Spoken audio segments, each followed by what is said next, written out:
from my point of view, the premise should be that AI serves the human being. I think AI will automatically find correlations between unrelated variables and update the media activity accordingly. It will democratize insights and it will make much more data accessible to many more people. An AI always depends on what you feed it with. I guess an AI can be creative in the sense that it combines data in a new way. But if you think that creativity is some kind of an act of divine inspiration, AI is not creative. Hello there, and welcome to Mythbusters, where we break down how AI technologies are transforming advertisement and bust a few myths along the road. I'm Javier Campos, CIO of Fenestra, which is a programmatic automation platform, and author of AI book, How to Grow Your Business with AI. This week, we're going to discuss whether AI is the panacea that some vendors would have us believe, and the myth that we will be busting is, will AI take completely over marketing and media if we let it?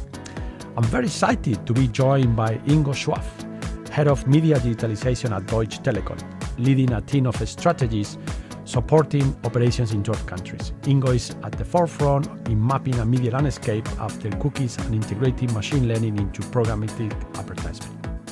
Yeah, thank you very much, Javier, and thank you very much for having me. It's a pleasure to be here. So my name is Ingo Schwab, and I'm working in the headquarters of Deutsche Telekom in Bonn, Germany. And I'm responsible for media digitization, which basically breaks down to different digital marketing projects with a certain focus on tech and data. And since in the headquarters, we are responsible for all telecom countries besides US, we work on a rather strategic and consultative level and not so much on the operative level, like being involved in the campaigns. And so one of our main functions is actually to identify overarching topics and innovations that are relevant, at least for some of the countries, so that we dig a little bit deeper into those topics and then take these topics to the countries and ask them to roll those topics out. To just give like one or two examples. For example, I think we were one of the first ones who identified the decline of the third-party cookie already quite some years ago, trying to prepare our countries, like how to deal with that, what are the alternatives, because there is no like for like, obviously. And also I'm working pretty closely together with Emetric, which is a 100% subsidiary of Deutsche Telekom, and at the same time, the programmatic agency and a data vendor in Germany. And together with them, we try to develop programmatic products. And I have the perspective from Deutsche Telekom, obviously, so that we can also partly at least develop products in-house that help us to become better. And of course, AI is an important topic to marketing and digital marketing, obviously. So our role is also to check out like where in this entire world of digital marketing can AI help us and help us to make us better. And I think this is what we're going to talk about today, Javier, right? So the first question, Ingo, can you start just explaining for the audience in sort of business terms, what is AI and what are the sort of core competencies for AI? Yeah, I think it's one of the best questions to start with, Javier, because especially in marketing, I feel that people often talk and fight about the same term, but they mean different things. So it's always good to define in the beginning what we are talking about so everybody's on the same page. Unfortunately, I think when it comes to AI, we have like, let's say, a little problem because there is no clear definition from my perspective. And that goes back to the fact that there is no clear definition for intelligence. So there are quite a lot of definitions and concepts what intelligence is, but I don't think there's a general one. But I think nevertheless, of course, we can at least characterize, or I can characterize what I understand by artificial intelligence. And I would say it's basically a machine-based automation of intelligence, while intelligence is here a kind of skill to consider large amounts of data and also of different kinds of data and create a structured output on this basis by learning logical procedures, composition, summarization, and other procedures. So simplified in a nutshell, we might say that, while the Industrial Revolution has automized physical processes, AI automizes intellectual or intelligent processes. well, just as a footnote, maybe we come to this back later. I don't think so that it will totally replace human intelligence, just as the Industrial Revolution hasn't replaced all physical processes. But maybe we talk about this later in greater detail. So I think the core competence is that AI can really deal with large amounts of data, is able to deal with probabilities, and has a skill to learn to recognize patterns, to provide insights, forecasts, predictions, new content, and other things on that basis. So the main competence on the more abstract level is to make processes in many regards much more efficient and effective. On that subject, how would you differentiate between the wider AI, and this is what what to a point, the one that human display that they can do many different tasks quite all right, a narrow form of AI, and also how does impact the media industry? Yeah, well, I think probably not everybody would agree with my differentiation, but I think there is a differentiation between strong and weak, or some call it narrow AI. And I think while weak AI is focused on more specified tasks, strong AI is rather the idea like of building an intelligent system, which is capable of mastering not just a pre-specified skill, but actually engineering a system that can dynamically adapt to any decision-making environment. And honestly, I think at least currently and in the near future, there is no strong AI in this sense yet. So this rather still belongs to the world of science fiction and Star Trek, I would say. But there's a broad range and also different degrees of narrow AI, ranging from email spam filters over ChatGPT and chatbots all the way to self-driving cars. And therefore, I think the potential impact of AI on the media industry is quite broad, because there are many specified skills that can actually be done by AI, and therefore there are many AI use cases. No matter if we think of market research, like automating questions by a bot, if you think of analytics with data-driven attribution, if you think of creation, like creating pictures and text with ChatGPT or Midjourney, if you think of media planning, feeding the AI with all historical media plans and the results to come up with the best media plans. Think of targeting, where AI might help us to personalize our communication. Think of buying with AI algorithms that help us to better bid in the programmatic buying. Think of tracking and measurement with probabilistic modeling, and so on. So I think the applications are numerous, and this will impact the industry in various ways. I mean, new processes will have to be defined, since a lot of tasks will be automated. Staff needs to be trained how to handle AI, and at the same time, skills have to be maintained, though. I think we can dig in that topic a little bit later, maybe, but I think when it comes to AI and handling AI, we still need the experts, just the scope is going to change. So data privacy and legal have to come up with approaches how to deal with AI. Fraud and fight against fraud will be taken to another level, because I think the core of fraud is imitating human behavior patterns online. And so you need another AI identifying these imitating patterns. But this is the bad side maybe of it. The good side is it will lead us to new potentials that might be identified, because I think AI can identify opportunities that humans could not identify because of the vast amounts of data. So as I said, I think it will not substitute the human and eliminate the jobs, but it will change the jobs and the systems and the processes.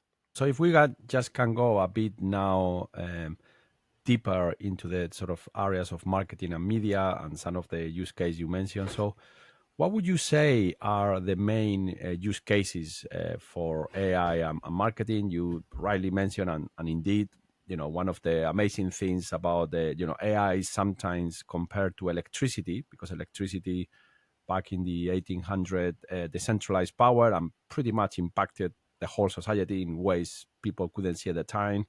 Today, AI is decentralizing this intelligence bit, which before needed a human. Now you can many areas. So if you have to say, what would you say are the top use cases for AI in marketing, the ones that are going to impact the most?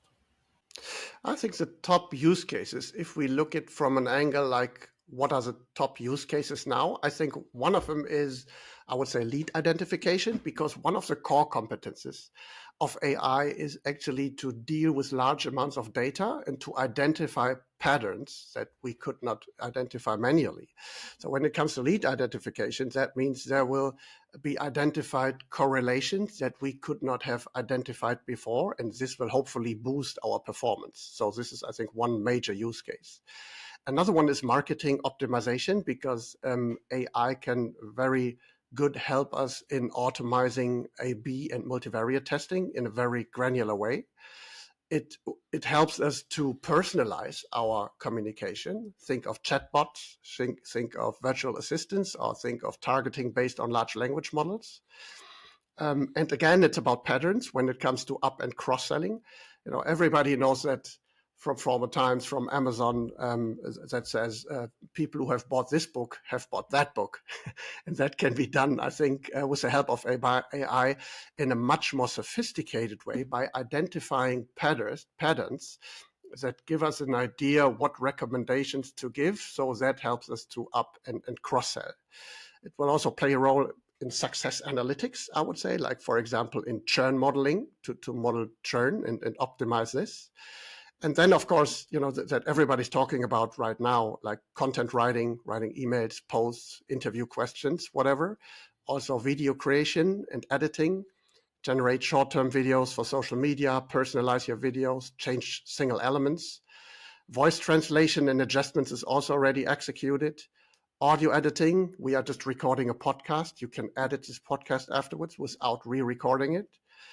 And also stock image generator and image editor to generate pictures and adapt existing ones. I think there might be some hurdles here and there, but basically, I think these are all major use cases that are already often executed. How do you think custom algorithms can help you achieve your campaign goals more efficiently?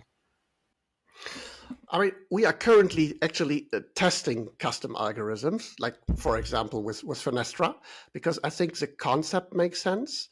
I mean, you can define what data to consider and what to optimize towards to, while a custom bidder, from my perspective, should be a bidder that is not shared with anyone, but just belongs to you and that is independent and acts in your interest and not of the interest of the platform or of a DSP or whatever.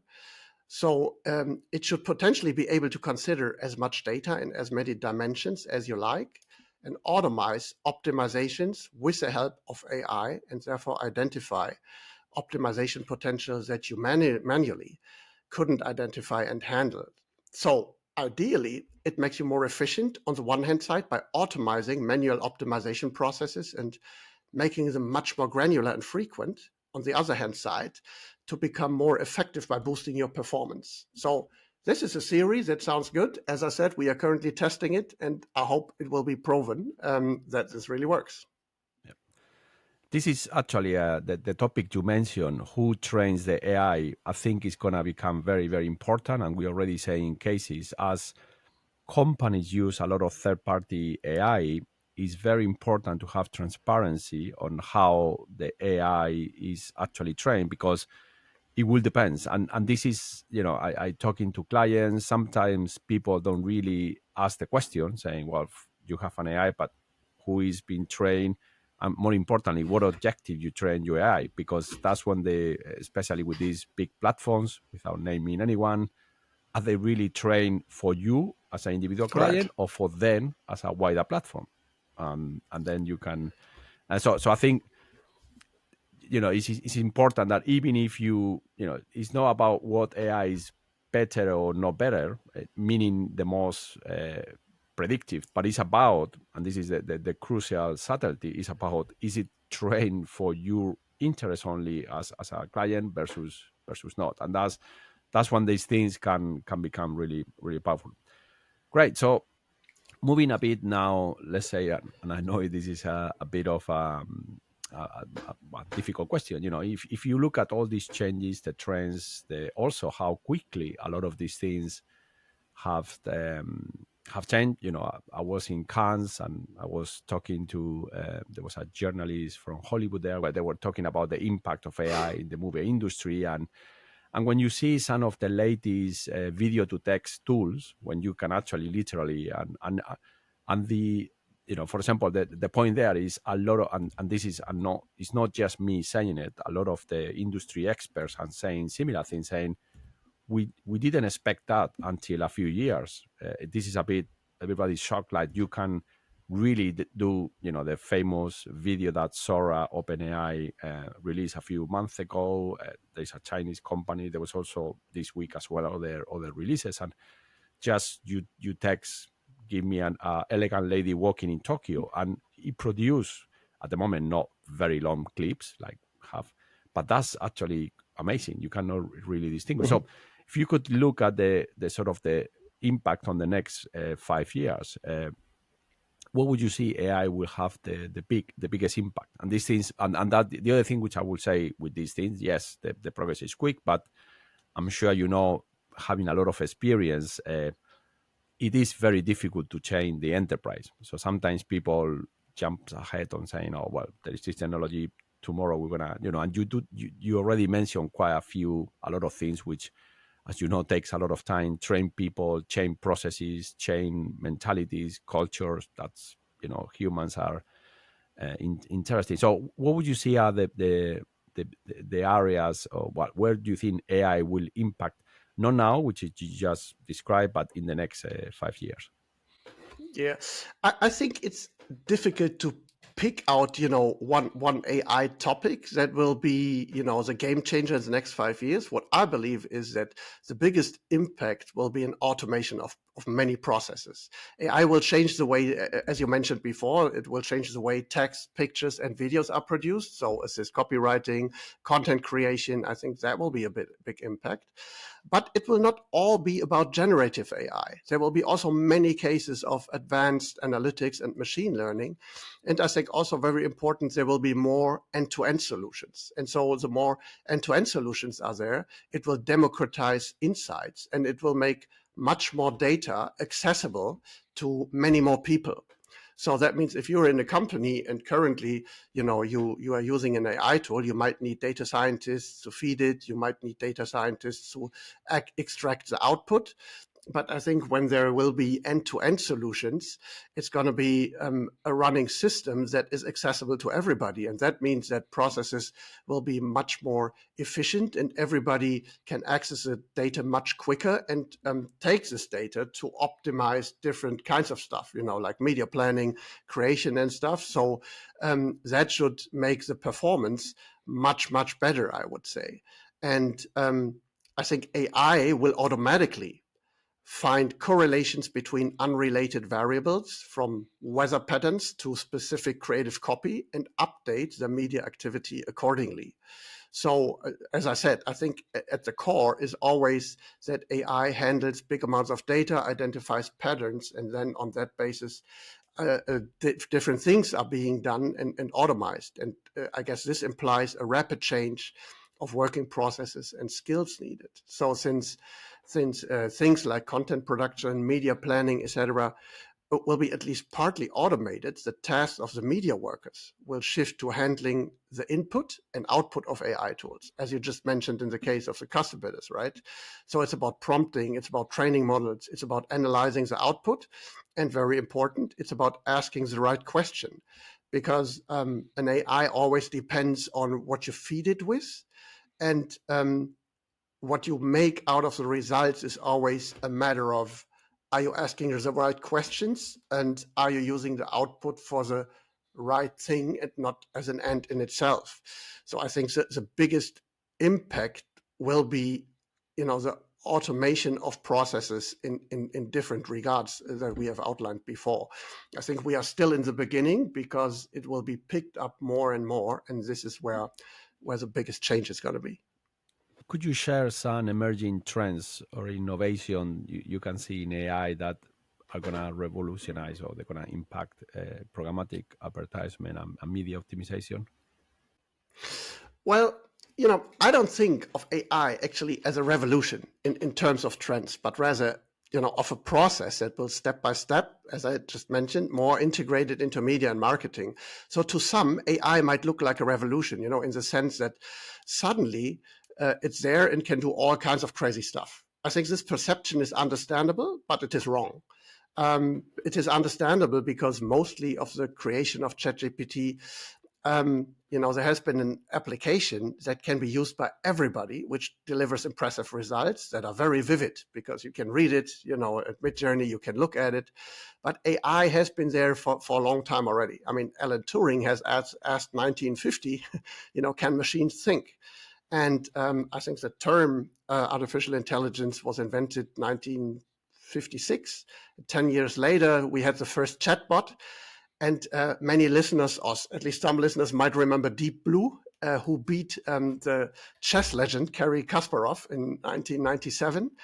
And then later on, like 2010, 2011, the big techs actually started creating things like Siri, AlphaGo, and currently large language models are on the move and in the focus.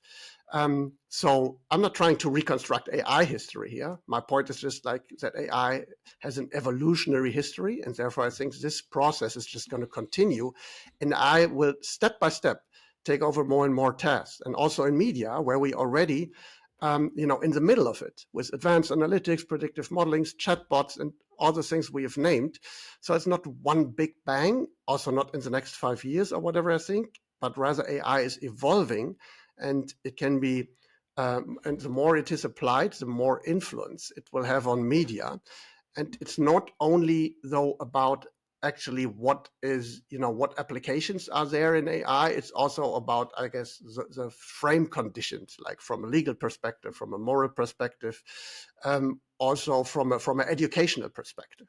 So going now into the sort of, you mentioned implementation areas, how much control and responsibility, well, on one hand can and on the other should be taken by AI? So what is this tension between AI and the machine and the human? It's a good question, though not an easy one. So from my point of view, the premise should be that AI serves the human being and not the other way around. And AI is also not an end in itself. So that said, I think there needs to be a transparency in the process chain that leads to decisions of neural networks, or in other words, the results of AI and how it works has to be explainable. So this is actually the criteria of transparency here, I would say. And further, we mentioned that before, the input data and the control of the output data of AI should always be in human hands, and humans should be the ones who have the responsibility for the output and input of AI.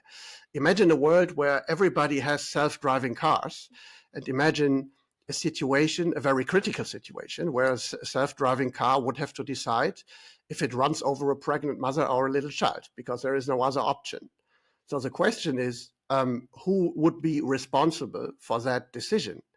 And I cannot finally answer the question, but I would say it definitely would have to be a human being, no matter how the concept of responsibility would look like in this case, but it just cannot be the AI. And so I think every time, you are creating or using an AI, the usage should have a fundament. And fundament means here that there should have been an analysis and evaluation before the usage, before the creation, that tries to identify all potential consequences and risks, and those should be clearly stated. And in any case, you should be in control in the sense that you should be able just to turn off or on the AI. So if you don't like it, you should be able to turn it off. And of course, there are some frame conditions like laws and rules. I mean, there's the AI Act now, for example, and it comes up with 4 risk categories, and according rules for each category are defined. So this has to be considered, of course. And I think the essence of it is that overall AI should not make fundamental decisions, but should help human beings to make better decisions. I think that's the essence. I guess, well, one consideration is actually on the ethics. And part of the challenge is, unlike if when you describe a mathematical model, you can tell whether it's accurate or not, and very precise, and is universal. Something that is 80% accurate is here in the US, in China is the same. So that's the mathematical, the sort of the numerical part of things, machines are fine. But when it comes to ethics, that's where the complication is, that ethics is not absolute. the values that from Spain, but living in the UK, you're in Germany, so we share values as in our part of the world, which might not be the same as, for example, China. In the example you put with the car, there is a slightly different experiment when the car is lost control, doesn't have, there is cannot be human in the loop because the control has been lost. It's up to the car to make a decision, and it needs to make a decision there. But then, and this is, by the way, is an experiment, a thought experiment designed to test these different values. So what you do is the car has to make a decision. The only thing it can do is move the wheel a bit to the right, to your point, either over, and the two people crossing the road is a baby in one side and a very elderly lady in another. So when you ask this question to us, I'm pretty sure most of, in the West, people will say, no, save the baby because it's still a young life. The elderly lady, might be in the way out. But when you ask the same question in Asian countries, that culture is the other way around because they really. So the question is, ethics is not humans. We don't agree across the globe. So how would you? And these are very difficult questions, I know as well. How would you say we should? Because the machines are going to have to be programmed, human with different. How do you think we can deal with this type of ethics? Yeah, as you said, it's a very complicated question, but a very important one, I think. And I totally agree with you that there is no universal ethics because moral and ethical standards vary in the world. This is the way it is. And this is independently of artificial intelligence, obviously. But I think what we can do, like, if you're a private person or if you're a company, you have a certain perspective and you should have some kind of ethics, whatever it is. And I think from that stance, you should have the attitude to say, okay, I want to fulfill my ethical and moral standards. And then you have to apply these moral and ethical standards to the usage of AI also, of course. And so what I would say is, like, there are some principles that are subjective that I would suggest have to be considered not only using AI, but also using AI. So let me give you 3 simple examples and then maybe name some principles, what I mean here. So you already mentioned more or less one, just to make it a little bit illustrative, what could be moral dilemmas. I mean, one we mentioned already once or twice is, if AI can learn by itself and create its own content, who's responsible for the content and its consequences, just as a self-driving car also? Is it the inventor of the AI? Is it the owner of the AI? Is it the seller of the AI? Or is it the AI itself? I don't want to answer the question here. I'm just saying this is one dilemma that we have to answer. Another one is that AI is often biased on since models, might encode social biases, stereotypes, or negative sentiment. Some people, for example, say that ChatGPT has Western views. So if that's the case, it might obviously lead to results that are not wanted, not adequate, or at least not neutral. And again, we have to think about how we deal with these biases in AI models. And a last one that I guess everybody heard about is copyright infringement. So if AI produces content, who is the owner of the content, and what about copyright? So these are very practical questions. And I think what we have to do, once we are the ones who are creating or using an AI, we have to consider different principles. And from my perspective, these are principles like transparency. So is the AI explainable? Another one is justice. So can we avoid biases, as I just mentioned? Another one is the avoidance of damage. So we don't want to discriminate anybody. We have to be responsible. We mentioned that before. We have to consider data privacy and security. Another one, I think, is freedom and autonomy. So freedom of speech has to be ensured, protection from technical experiments. We should not use AI for manipulation. And another one, also hot topic, is sustainability. AI consumes a lot of energy. So actually you are in a dilemma using AI because you don't want to pollute the planet. So do you want to do it considering sustainability or not? And last but not least is dignity, accepting, the privilege of the human being. So these would be principles that I would say that my company and also me would try to consider using an AI, which does not obviously mean, that everybody in the world would do so. There are quite some points like data privacy, dignity, freedom of speech that are not valid in every country, of course. But I think when you take over responsibility, you have to define your moral and ethical standards. And, for me, it's not the full list, but for example, these principles, and then you have to apply them also when using AI. Very topical as well. One of the original authors of the famous paper that created ChatGPT, which that was a paper in the Google Labs back in 2017 called "Attention is All What You Need," and basically everyone in that paper has gone to create his own company. Anyway, one of the original authors recently has published an article saying AGI is going to happen, and he predicts, he knows, he said exactly in 2028, which is, if you ask me, I don't believe for a second. But anyway, when you read the paper, by the way, I might put it on the links here. The energy he will need to create that is insane. And to your point, it's like he's going like, yes. The models, how they're doing and how much model, but the difficulty is the paper is theoretical. I think he might run out of data. Point one and point two is the energy that you need to train this model is absolutely enormous. And if you look at the history, he said, "Oh well, we're gonna have it because we're gonna fix fusion, things like that." But the reality is, look, fusion is one of these technologies that it's been for the last 3 or 4 decades, 10 years away, and it keeps being 10 years away. Okay, so just a couple of last few questions. What are the main challenges and hurdles you see when, and you mentioned quite a few, but if you can just summarize, the data privacy, that when you see implementation of AI in marketing and media, Ingo? Yeah, I think there are, we mentioned some, as you said, but I think there are quite some challenges and hurdles on different levels. So it basically also starts, with the knowledge, because you have to know what AI is, how to create it, how to use it, how to operate it, what to do with it, and act responsible with it.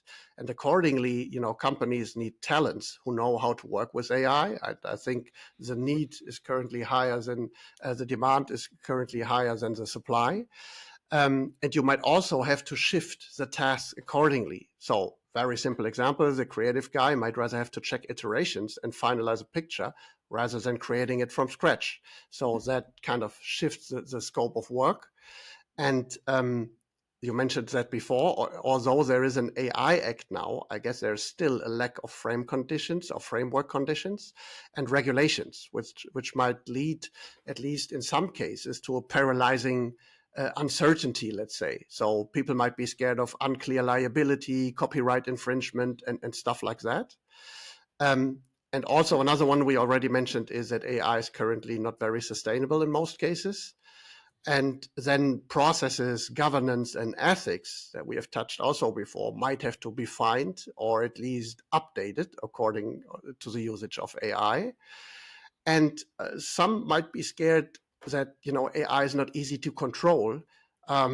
Take not such a critical case, as a self-driving car, but if you use a chatbot that is talking to your customers and starts insulting the customers, I think this is something you would not intend to do. So it's in that sense out of control, and some people, might be scared of not having enough control of AI. And last but not least, I think there's, of course, like a huge range of AI offers. So I think people who are not familiar with it might get lost in that offerings. It's so much. So how to evaluate it? What do I need? What do I don't need? And so it's really hard to grasp, I think. So in the end, I think it might really need some courage in some cases to use AI, considering all the hurdles and challenges above, mostly because it implies an effort and also uncertainties and maybe even risks. But I think you should have the courage, because at the same time, there's obviously a great potential of chances. I hope we gave an idea of this before.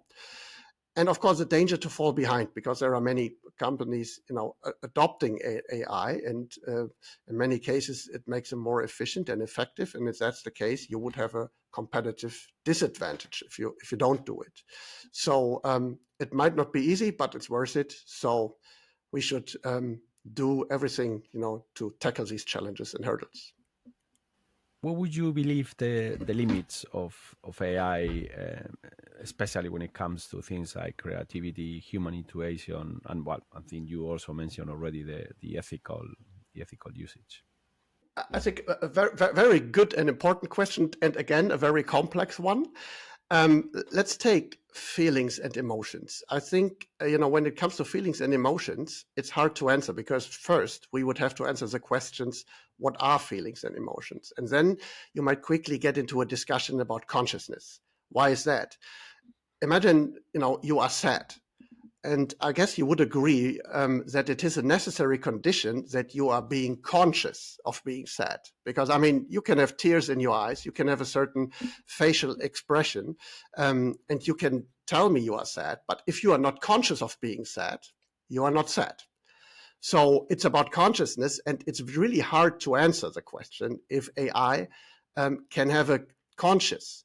There has been a pretty popular neurophilosopher called Thomas Nagel. He did a thought experiment, and he said, well, actually, we, or at least scientists, have all the data of bats that we can imagine. But we have all the data, but do we know how it is like to be a bat? Well, I don't think so. And if we transfer that to our questions, the question would be if AI would have, let's say, all the behavioral data of emotions and feelings, can it really be sad? And I don't think so. So I don't want to give a final answer, but I'm pretty critical that AI can have feelings and emotions like humans do. Another one is, you mentioned that intuition or creativity. Again, you would have to answer, what is it? Can be a long discussion, but to make it shorter, I guess an AI can be creative in the sense that it combines data in a new way and therefore can create new unknown output. But if you think that creativity is some kind of an act of divine inspiration, AI is not creative because it is strongly dependent on the data it is being fed with. And in this context, I think another question is very interesting. If there is a tipping point for AI, imagine we would have fed AI with all the data we have. Actually, after this point, AI can only be fed with its own input, which would be actually self-referential. And what does this mean for the outputs of AI and also for things like creativity and innovations? Not easy to answer, I think. And last but not least, we talked about that before. I think there will be ethical dilemmas, to be discussed, as we mentioned before, with the self-driving cars, where we might restrict AI and not give AI the power to do some things because of moral or ethical reasons. So to wrap the answer up, I guess my answer is not very satisfying because it rather consists in open questions. But I think these are very complicated topics that have to be discussed and explored in greater detail to get a more informed answer. Nevertheless, I'm pretty sure that in the foreseeable future, there will be no super or strong AI, as I mentioned in the beginning, that will be really human or take over the world or take all over all our jobs in media. I rather think we should consider it as a sophisticated tool that helps us to become more efficient and effective, and think of it as having an excavator instead of a shovel. So AI make us just better and give us some time back for more important tasks that AI still cannot do. We've covered quite a lot of ground, and also addressed quite, as you said, difficult and challenging questions, which, by the way, we don't, as humanity, we still haven't found. But I think you have offered a great insights there. So now to close, what advice would you give to companies that they're looking to integrate AI into the sort of marketing, specifically for our industry, marketing and media strategies? As I said, I just returned from Cannes, and listening to clients, and everybody is very interested. All big brands, very very curious, but you can also see many struggling to really do that. So what advice would you give them? Actually, a pretty simple one. Well, first of all, it makes a great difference, of course, if you use an existing AI or if you want to build one. But anyway, my simple advice is start and do it. You don't have to start a massive project. I think there are many ways how you can start using AI with little risk and effort. I mean, in media, for example, we mentioned quite a lot. There are many cases where AI is assumingly already in use: custom bidding, algorithms, lookalike modelings, optimization recommendations, DCO, ad fraud, and so on.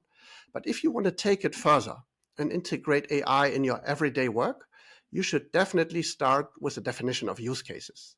I don't think you should try to explore everything AI can do and then think about, oh, how can we make use of all of this? You're going to get lost. I think take a closer look on what you are already doing and identify, problems and also optimization potential, and then ask yourself, can AI help me to solve these problems or to optimize somewhere? And once you've identified use cases, you can decide if there is an existing AI that can help you, or if you want to build your own, and then you might need to have to build an infrastructure, deployment strategy, and implement governance and ethics if necessary, and prepare the teams, of course. But by the way, I think when it comes to training or education, of course, it might make sense to have AI trainings, especially if you use like certain tools that everybody needs to know how to operate them. But I think more important is it to get used people to using AI. And there are many AI applications at low or even no cost that can just be tested. To give a very simplified example, if you have someone writing posts for social media, ask the person to use ChatGPT and how to find out how ChatGPT might help here. Not substitute the person, but how it might help. And if you start with these little things, I think you lose fear of using AI. You understand how it works, and then you can build on the little things and then start scaling up. So the essence is just do it. So, final question: how can listeners stay up date on the latest advancements and trends in AI in programmatic advertisement and media optimization? Of course, as well as listening to this podcast. But what other things can our listeners do? Well, of course, it would be hard to give an overview to keep up with all the innovations, in the field of AI, also when it's only about programmatic, since it's so dynamic and not everybody needs to keep up with everything. So I would say it's not easy to give a general recommendation, but I would say is the best thing you can do is to check out your current scope of work and ask yourself where within the scope might AI help you, and to get input on how AI is capable of helping you in your scope. I mean, just start talking to your colleagues, just start talking to your business partners, start talking to your vendors and challenge them. You might ask them on the one hand side, what do you think where I might help me in my work? But you can also ask them, where do you use AI to become more efficient? For example, we work together with a lot of media agencies and creative agencies. And of course, they have a lot of potential too to use AI to make their processes more efficient. And we would like to profit from that. But we also expect input from them, how we could use AI to become better. And so this is more or less the near context. But I think beyond that, in addition, you might also look, of course, to for 1, 2, 3 further sources of content that are relevant to you. Maybe examples like Javier's podcast. And in this sense, I hope it has been helpful to you. And and we could give some input that's relevant for you. So, just wanted to say a massive thank you, Ingo, for your time. I think it's been amazing. In terms of the busting the myth, I think it's been very clear listening to all the great insight and expertise and experience from Ingo, that where AI can really help marketing agencies in many areas is not there yet to be fully automated. There is also another people claiming when we can have the first fully AI automated agency. I don't think that's going to happen anytime soon. But at the same time, and thank you, Ingo, for all your insights, we can see that indeed, it's been a very AI can really help to automate and really improve your processes across a number of places. Thank you very much, Ingo, for your time today. It's been great and a pleasure to have this conversation with you. Yeah, thank you very much, Javier. It was a pleasure talking to you. Hope to talk to you soon again. And yeah, thanks a lot. What a great conversation with Ingo. There is so much there to consider. But I think these are my main takeaways. First, AI in marketing. AI serves to automate and optimize marketing processes, making large-scale data analysis more accessible. Second, human creativity. AI can assist but not quite replace human creativity, which involves inspiration and intuition. Third, ethical use of AI. Ensuring transparency, responsibility, and control over AI processes is essential. Fourth, practical AI applications. Lead identification, marketing optimization, and content creation are key use cases for AI in marketing. Fifth, challenges and future trends. Knowledge gaps, regulatory issues, and sustainability are challenges, while future trends include further automation and enhanced data democratization.